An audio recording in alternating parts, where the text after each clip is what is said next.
The film opens with a woman motionless on white fur on the floor of a room. A few moments later, an elaborate clock near the woman falls to the ground covered in blood. Cut to 3 months earlier, Ron tries to get his wife Becca to exercise in the bedroom, but she refuses him without giving a reason. The next morning, Ron is eating some VBL in the kitchen, and Becca comes in. Becca tries to open a shelf and the hang has come off. Ron rushes to assist her. Since he is still healing from a back injury that keeps him jobless and leaves Becca to take care of the household through her nursing profession, Becca attempts to chastise him so that he won't hurt his back again. Ron tries to convince Becca that everything will be all right and to focus on becoming pregnant instead of worrying about his injury. After taking her fertility medication, Ron tries to woo Becca once again, but she says she needs to go to work so she can't. Ron decides to go test himself as Becca tries to explain that the infertility issue might not be on her end. Becca reminds him that he once said that, and he promises to do it this time. After that, Ron reminds Becca that they are going to Max and Mindy's the next day. Max and Mindy are the total opposites. They both own large mansions and lead fulfilling lives. While at the house, they enjoy themselves while sitting by the pool and talking about various topics. Max even offers to help Ron if he would like, but Ron declines. Mindy then inquires about their sexual life, leading Max to reveal to Ron and Becca that he and Mindy have decided to keep their marriage open. While Max and Mindy are free to go as they choose, they must adhere to 2 key rules that have been established. 1, no extracurricular activities without the other person, and 2, put rubber on Max and Indy, and then encourage Ron and Becca to do the same on the way home. Of an open marriage excites Ron and Becca so much that it sends them into an animalistic frenzy. They begin romancing in the car and begin vigorous activity as soon as they reach home. The following morning, Ron and Becca consider starting a marriage counseling session. Becca tells her attractive gay co-worker Dylan about what happened the day before, and Dylan encourages her to try an open marriage, persuading her that it might improve their relationship. Dylan uses his own marriage to Gary as an example, saying that even though they are loving and devoted to one another, he still suggests that Becca speak with Mindy one-on-one to make sure they are in agreement before getting into it. After that, Mindy accepts Becca's invitation to lunch, and the two have a lengthy and intense conversation about the subject.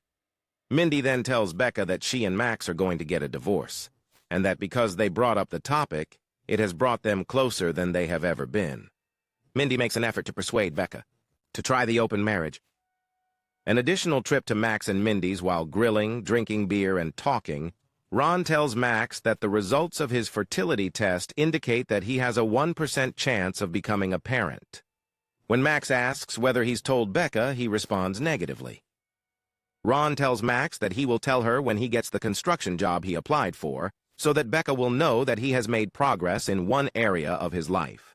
While this is going on, the women watch the men from their pool chairs. Eventually, a date is set. At some point, a date is decided upon. While Mindy is dressed ridiculously sexily, Becca gets up from beside Ron to admire a painting on the wall. Max gets up from beside Mindy and approaches Becca. Mindy moves closer to Ron, rubbing his thighs and crotch before kissing him. Max then begins kissing Becca. And so it goes, with the shared bedroom activities taking place against the background of a baby shark playing. The next morning, Becca is sitting in the bathtub remembering the previous night when Ron comes in and asks her about it. They both seem to enjoy playing Twister with a different person. A different date is chosen, and they all gather in a back alley to go to an S&M club where the dress code is suspenders. A Volvia dominatrix gives them a tour and explains the rules of the game. After a little while, they enter a tiny room where the 4 of them get down to business after committing the terrible. While Max and Becca had to go to the inner room to use the bed, Ron and Mindy slept off on the couch. When Ron wakes up, he starts looking around for them, and he and Mindy eventually discover them in the inner room. Ron becomes irritated because he thinks their failure to stay there violates the rule. However, Max clarifies that they were uncomfortable in the chair, so they opted to use the bed instead. Ron then suggests that they get dressed and depart the 5, following morning from their home. Later that evening, Becca calls Ron from work to let him know that she will be working double shifts to allow Dylan to attend a Lady Gaga concert with her husband, Ron. Ron, who is currently watching a game and eating pizza, agrees to let Becca work the shift. Ron agrees to go after getting a message from the club they visited the other day, but he makes a self-promise to himself that he will simply be watching and won't be expecting to arrive. Ron is standing at the bar when Angelique approaches him and gives him a kiss. A few days later, Ron and Becca are out jogging in the woods when Ron stops and tells Becca that he has a confession to make. After Ron tells Becca that he visited a fertility clinic and was tested, the doctor tells her that he has a 1% chance of getting her pregnant. Becca becomes enraged and lashes out at Ron for allowing her to take fertility supplements every morning, acting as though that is her fault. Ron begs for forgiveness, but Becca takes the car key and drives home, leaving Ron to jog the entire way home. Ron did not meet Becca at home. Instead, he looked around the house but did not find her. Eventually, he finds a pregnancy test kit in the trash, and it turns out to be positive. After Becca enters, Ron invites her to talk, but she declines and heads to bed. The following morning, while Ron is getting breakfast and is in the kitchen cleaning dishes, Becca asks him if he has noticed the black car she had seen the night before. Ron reassures her that it is nothing, and while they are speaking, the doorbell rings. Ron answers and returns with a bouquet of flowers and a note that says, "My one and only." Becca says it is probably from Dylan, when Ron asks where the flower comes from. Later that day, Ron and Max work out at the gym. Ron then talks to Max about his experience going to the club by himself and his feelings regarding the open marriage. A few days later, Becca informs Ron that she would be working late as usual. Later still, Ron phones the hospital to see how his wife is doing. Ron discovers during Dylan's call that Becca was not the one who sent the flowers to her. Dylan tells him that Becca left the hospital 3 hours earlier. Ron finds himself perplexed.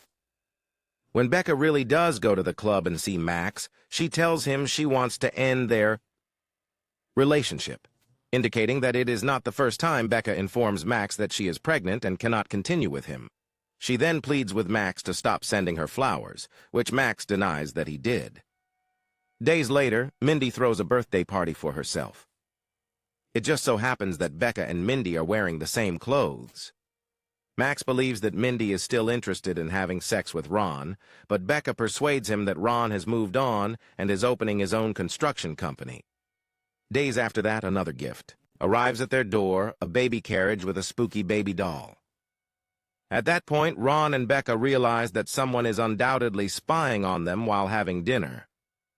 After that, pictures of Ron with Angelique are made public, along with pictures of Max and Mindy. These incidents lead to Ron being fired from his job, and also Max and Mindy cutting off their relationship. Becca travels to get the results of the paternity test because she's not sure if Ron or Max is the father of the child. After receiving the results, Becca goes home without opening it. When Becca returns home, she discovers Ron in his underpants bound to the bed, with Mindy standing over him with a revolver. When it turns out that Mindy has been spying on them all, she wants retribution. So she makes Max put on his birthday suit and compels Becca to wear identical underwear to hers. Mindy is enamored with Becca and eventually confesses to being Becca's covert fan. Aspires to be like Becca. Becca tells Mindy she loves her too while trying to be cooperative. Becca tries to talk Mindy into giving them another four-way, and Mindy agrees. Mindy then kisses Ron, Max, who gives Becca the go-ahead to use the clock. Becca then takes the fancy clock and strikes Mindy in the head, killing her. The police arrive and try to explain the situation. Becca R. is holding her husband when she opens the paternity test, revealing that Ron is the biological father of her unborn child. Their passionate kiss was a fitting conclusion to a very dramatic story. Twisted was unexpectedly insightful.